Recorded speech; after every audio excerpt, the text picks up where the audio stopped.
2018년 인천 퀴어 축제에서는 소련 국기가 휘날렸습니다. 퀴어 축제에 웬 소련기가 있는지 궁금하신 분들이 계실 겁니다.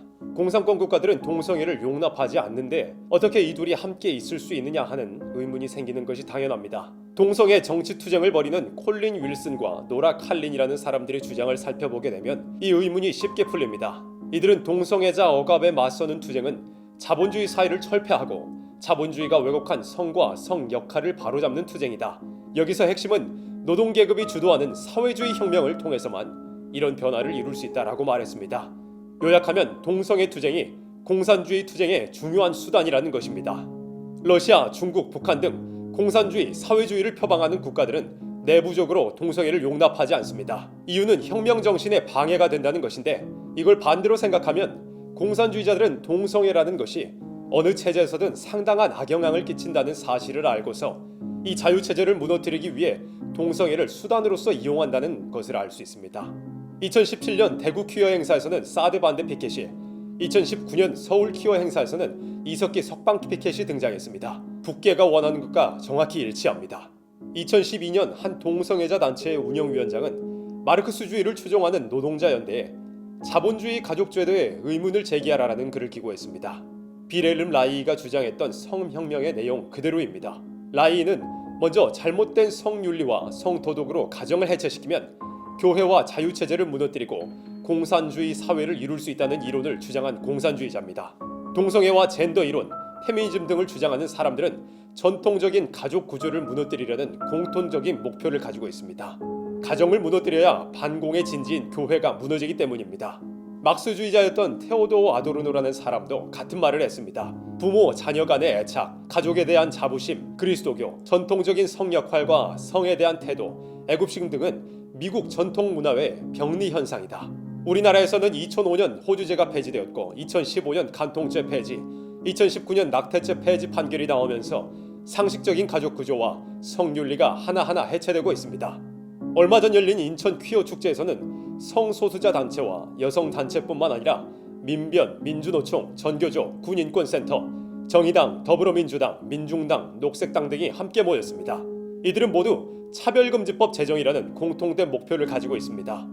차별금지법은 지난번 영상에서 설명한 것처럼 동성애라는 개인의 선택적인 행위, 또 변동 가능성이 아주 높은 이 행위에 대해서 비판할 자유를 박탈하는 법입니다.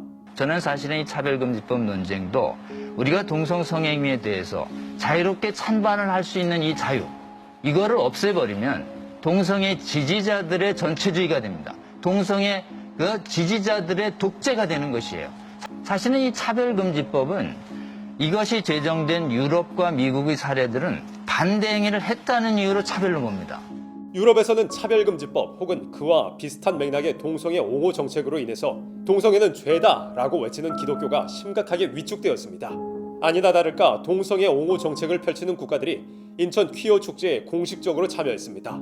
이 좌파 정권에서 높은 자리를 차지하고 있는 사람들도 공산주의자의 적화 수단으로 이용되는 동성애와 성혁명의 우호적인 입장을 가지고 있습니다. 지난 지방선거에서 좌파 정당이 크게 승리한 이후에 각 지자체마다 앞다투어 인권조례, 성평등조례 등을 만들어내고 있습니다. 동성애를 옹호하고 남녀 외에 다른 성이 있다는 젠더나 성평등 등이 포함된 조례를 끊임없이 만들어내고 있습니다. 경기도 성평등조례의 경우 교회 등 종교기관 내에도 성평등위원회를 설치하고 동성애자를 채용하도록 압박하는 내용이 포함되어 있습니다.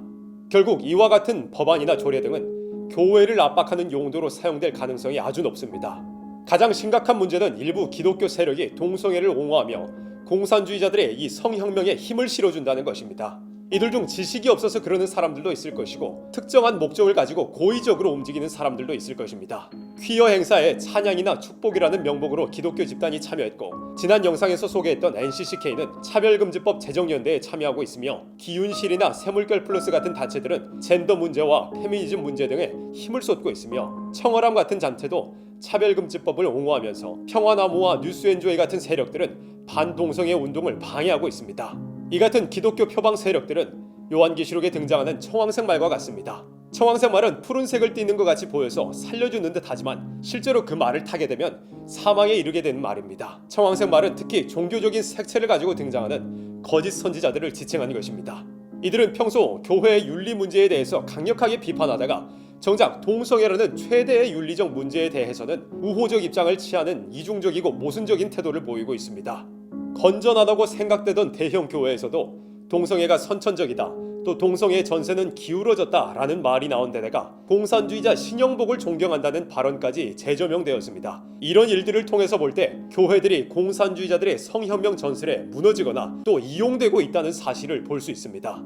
정리하겠습니다. 퀴어 축제에 소련 국기가 등장한 이유는 공산주의가 동성애를 투쟁의 수단으로 이용하기 때문입니다. 성혁명 전술로 잘못된 성윤리와 성도덕을 가지고서 가정을 무너뜨리고 교회를 무너뜨려서 자유체제를 무너뜨리려는 것입니다. 이 목표를 가지고 성소수자 단체, 좌파 정당, 노동계, 법조계 등이 모든 분야가 연대하고 있습니다. 여기에 기독교를 가장한 세력들이 가세하여 강한 미혹의 연기를 뿜어내고 있습니다. 지금은 모든 교회가 현실을 절실히 깨닫고 일어나서 싸워야 될 때입니다. 동성애 투쟁과 싸워야 하고 또 거기서 더 나아가서 이들과 연대하는 세력들과 싸워야 하고 결국은 이 좌파 정권과 싸워야 됩니다. 지금 싸우지 않으면 우리의 복음을 지킬 수 없습니다. 이 채널을 구독해주시고 이 영상에 좋아요와 댓글을 남겨주시면 교회를 무너뜨리려고 하는 공산주의 세력에 맞서서 복음을 지켜내는 데 큰 힘이 됩니다.